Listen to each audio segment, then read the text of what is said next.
ഇങ്ങനത്തെ മാങ്ങനെ ശരിക്കും മാമ്പഴ പുളിശ്ശേരി വെക്കാൻ പറ്റും. ഇത് നല്ല ചനക്കുത്താണിത്. ഇങ്ങനത്തെ മാങ്ങ എല്ലാ വീടുകളിലൊന്നും ഉണ്ടാവൂല. നാടൻ മാങ്ങയാണെങ്കിലും മാമ്പഴ പുളിശ്ശേരി വെക്കാൻ പ്രത്യേക മാങ്ങയുണ്ട്. ഇത് മാമ്പഴ പുളിശ്ശേരി വെച്ചിട്ടുണ്ടെങ്കിലുണ്ടല്ലോ എന്ത് ടേസ്റ്റ് ആയിരിക്കും എന്നറിയാമോ?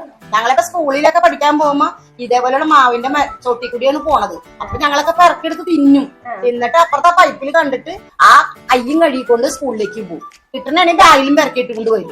എന്ത് രസമെന്നറിയാമോ ഇങ്ങനെ ചപ്പി തപ്പി തിന്നാനായിട്ട്. ഇതിന് ഞെട്ടുവശം ആദ്യം കടിച്ചു കളയണം. കുറച്ച് ചൈനീസ് ഉണ്ടാവും, അങ്ങനെ കുടഞ്ഞു കളഞ്ഞിട്ട് ഇങ്ങനെ കടിച്ച് തിന്നണം. ഞാനിതിന്റെ ബാക്കിൽ കടിക്കില്ല, ഞെട്ട് വശമാണ് കടിക്കണത്. ഇത് അപ്പൊ അങ്ങനെയാണ് ഇതിന്റെ തോട്ടേക്കൂടി ഇങ്ങനെ ചാറ് പോവും, മാങ്ങാച്ചാറ് പോവും. അങ്ങനെ ചെയ്യരുത്. മൂട് വശം കടിച്ചിരുന്നു. അപ്പൊ മധുരമുള്ള മാങ്ങയുണ്ടല്ലപ്പാ, ഓക്കെ എന്ത് രസം. ഏറ്റവും നല്ലത് മോരിയാറ് വെക്കാം, അടിപൊളിയാണ്. അങ്ങനെ കടിക്കുന്നു പോലെ. ഞങ്ങളവിടെ മടത്തിലുണ്ടായിരുന്നു. വീടിന്റെ അടുത്തൊരു മടവില്ലേ, അവിടെ പാല് വാങ്ങിക്കാൻ പോകുമ്പോ അവിടുന്ന് സർക്കാരുണ്ടായിരുന്നു പണ്ട്. എടി നീ എങ്ങനെയാ കഴിക്കണെന്ന് പറഞ്ഞ? മൂട് പൊട്ടിച്ചിട്ടാ? അങ്ങനെയല്ല, അമ്മച്ചി എങ്ങനെ കഴിക്കണെന്ന് പറഞ്ഞ? ഞാനൊരു ഞെട്ട് കടിച്ചിട്ട് അപ്പൊ തന്നെ ചപ്പി വരും കുടിക്കും. അങ്ങനെ ചപ്പി കുടിക്കും. പക്ഷെ അങ്ങനെയല്ല, ഞാൻ പറഞ്ഞുതരാം. നല്ല നാടൻ മാങ്ങ കിട്ടിക്കഴിഞ്ഞിട്ടുണ്ടെങ്കിൽ, ഞാനൊക്കെ സ്കൂളിൽ പഠിക്കുമ്പോ ചെയ്തേക്കണമെന്ന്, സ്കൂളിൽ പഠിക്കാൻ പോയിട്ട് തിരിച്ചു വരുന്ന സമയത്തൊക്കെ നമുക്ക് പറമ്പിന്നൊക്കെ മാങ്ങ കിട്ടുമല്ലോ. അപ്പൊ അന്നേരം ഞാനൊക്കെ ചെയ്തിരുന്ന വെച്ചത്, മാങ്ങ കിട്ടിക്കഴിഞ്ഞിട്ടുണ്ടെങ്കിൽ നന്നായിട്ട് കഴുകും. നന്നായിട്ട് കഴുകിയിട്ട് വേണ്ട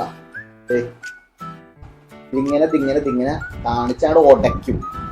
ഇങ്ങനെ ശരിക്കാണ്ട് ഉടയ്ക്കും. ഇങ്ങനെ വേണ്ട, ഇങ്ങനെ ശരിക്കങ്ങാട് ഇങ്ങനെ കൈമ കിട്ടി കാണിച്ചാൽ മതി. ശരിക്കും ഉടഞ്ഞിട്ടു. ഇങ്ങനെ ശരിക്കാണ്ട് ഉടഞ്ഞതിന് ശേഷം വേണ്ട ഈ ഞെട്ടില്ലേ, ഈ ഞെട്ട് കടിച്ചു കാണും. നമ്മൾ ഉടയ്ക്കുമ്പോ ഞെട്ട് പൊട്ടിക്കാതിരിക്കണമെന്ന് വെച്ചിട്ടുണ്ടെങ്കിൽ ഇതിന് നീര് പുറത്തോട്ട് പോകാണ്ടിരിക്കാനാണ്. അപ്പൊ ശരിക്കും ഉടച്ചു കഴിഞ്ഞിട്ട് സാധനം കടിക്കാം.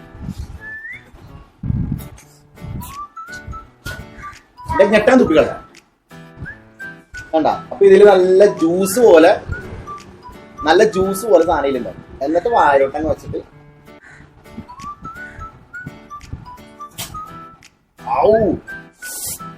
മണോ അതിലാ നീരും. ഇതുപോലെയാണ് നാടൻ മാങ്ങ കഴിക്കണം. അല്ല നിങ്ങൾ പറഞ്ഞ പോലെ ചുമ്മാ ഇത് കടിച്ചിട്ട് ചപ്പി കുടിക്കണം, അങ്ങനെയല്ല. ഇവള് അടി പൊട്ടിച്ചിട്ടാണ് കഴിക്കുന്നത്. അങ്ങനെയല്ല, നമ്മളിങ്ങനെ കഴിക്കണം.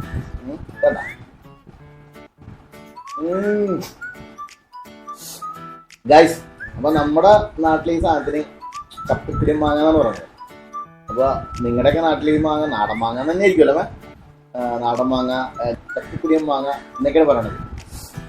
അപ്പൊ നിങ്ങളുടെ നാട്ടിലൊക്കെ ഈ മാങ്ങേനെ എന്താണ് പറയണത്, അപ്പൊ ഇത് എങ്ങനെയാണ് കഴിക്കണത്, അതിന്റെ ഡീറ്റെയിൽ ഒന്ന് കമന്റിൽ പറയണേ. അപ്പൊ എന്തായാലും നല്ല മണം. ഇപ്പൊ മാങ്ങ സീസൺ കൂടിയാണല്ലോ, അതുകൊണ്ട് കുറച്ച് മാങ്ങ ഇടുമ്പോ തറവാട്ടില് ഉണ്ടാക്കി കിടക്കുന്ന മാങ്ങയാണ്. അപ്പൊ ഒരു 3-4 പോലെ ഉണ്ടമ്മേ. അപ്പൊ ഞാൻ പോയപ്പോ ആന്റി പറിച്ചതാ. അപ്പൊ നല്ല ടേസ്റ്റ് ഉണ്ട്. അപ്പൊ എന്തായാലും നിങ്ങളുടെ നാട്ടില് ഈ മാങ്ങ എങ്ങനെ കഴിക്കണത്, ഈ മാങ്ങയുടെ പേരെന്താണ് നമുക്കൊന്ന് കമന്റ് ചെയ്യണേ. അപ്പൊ എല്ലാവർക്കും ടേസ്റ്റ്. അപ്പൊ ഓക്കെ, ഒരു ചെറിയ വീഡിയോ പറഞ്ഞു. അപ്പൊ നാളെ അടുത്ത വീഡിയോ ആയിട്ട് വരാം. Okay, by.